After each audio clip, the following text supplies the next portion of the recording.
What's up, guys? Barry Gaming here, back with some more idle heroes, and today we're going to be talking about a hero that is pretty much a mandatory on every account. However, their destiny transition is absolute garbage for the way that we use this hero. Now, is it garbage overall? No, it's absolutely not. If you're using basic attacks, sure, it can still provide a ton of awesome stats. But number two is there's way too many damaging nodes for this hero, considering they are 100% pure support hero. We're going to jump into it. In case you guys haven't guessed already, we are talking about Mystic Fairy Freya, because we're actually doing something on our account to clear out from the previous video. If you guys didn't see, this is our moment. Go check that out first. You'll know what I'm talking about. But there's a reason why we're doing this, but it's not for the reason that you would think. Hopefully you guys enjoy this one. Let's jump right into it.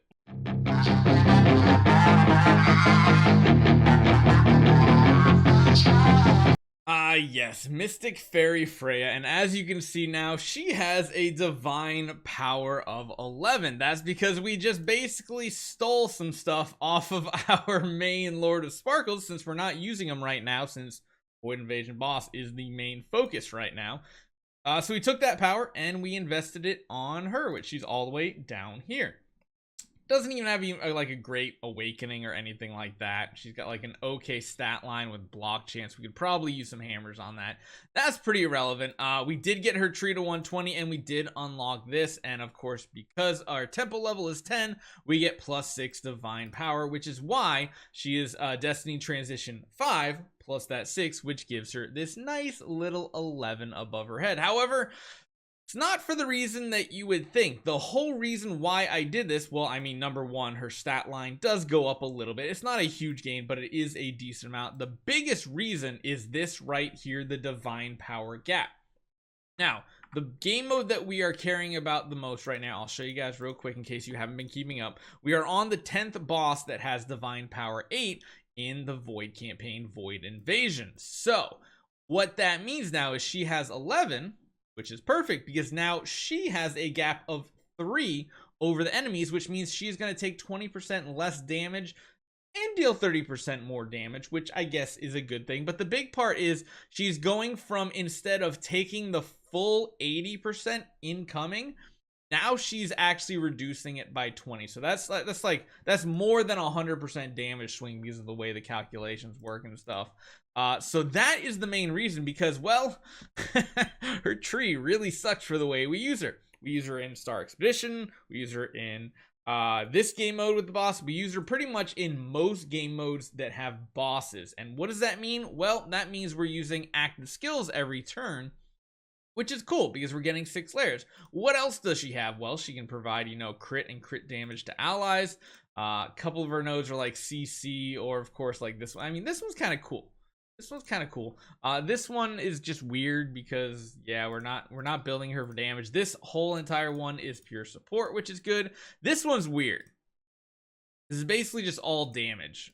There is one of them that deals damage and then reduces the all damage dealt of the target for 2 rounds. So, like, that's okay. And then, of course, we can increase our damage reduction of our allies, which is cool. But even if we take a look at the most advanced version, it's not really great. Why is it? Because we'll take a look at her basic one first.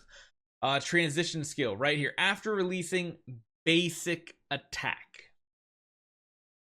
Pretty much every game mode we use Freya in is energy feed. So, in the most important game modes, this is not going to be happening. Other game modes, like regular Void campaign and such, it will work. It will, but it's not that great. Consumes 3 layers and deals damage to 2 random enemies and reduces their damage reduction by 10%. That's not too bad. But it says cannot release a skill without enough layers of transition power. So it only consumes 3 layers. It will not do it multiple times, I don't believe. Like if you have 6, I think it just one of them. So this hero is really weird because even if you take a look at her final skill, it does the same thing. After releasing basic attack, that's the worst wording here. We want to say active skill really, but if self owns 3 or more layers, it inflicts Blossom Erosion to one enemy, dealing damage. Afterwards, deals damage to the all targets that have it. Oh my gosh, I hate how this works. Then if self owns 18 or more layers of transition power, it consumes 18 layers of them and deals extra damage equal to 90% of the max HP. So that can happen because if she's just using active skills, you'll get up to 18. because I don't know how you're supposed to get there if you're using basic attacks. I don't know. But if you are using active skills and you do manage to outpace the 3 consumption, because again, it's such a weird skill. It consumes 3. Oh wait, it doesn't consume. That's actually not bad. You can get there from basic attacks, but the most important part is it just does damage. Yeah. It just does damage, and that's not really what you build a Mystic Fairy Freya for, and that just is a really sad spot. So one thing we could consider as well, because we already got our temple up to level 10, that means we can get a Nirvana.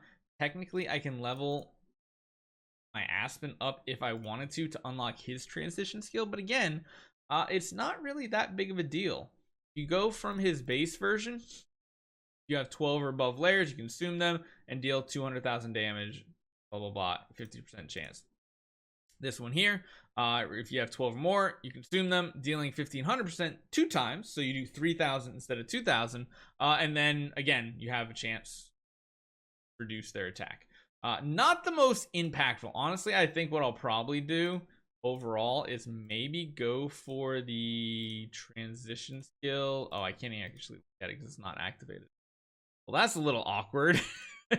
What the plan is probably is to do this, because this does give us a higher chance to Seal of Light. It does do a better version of the attack.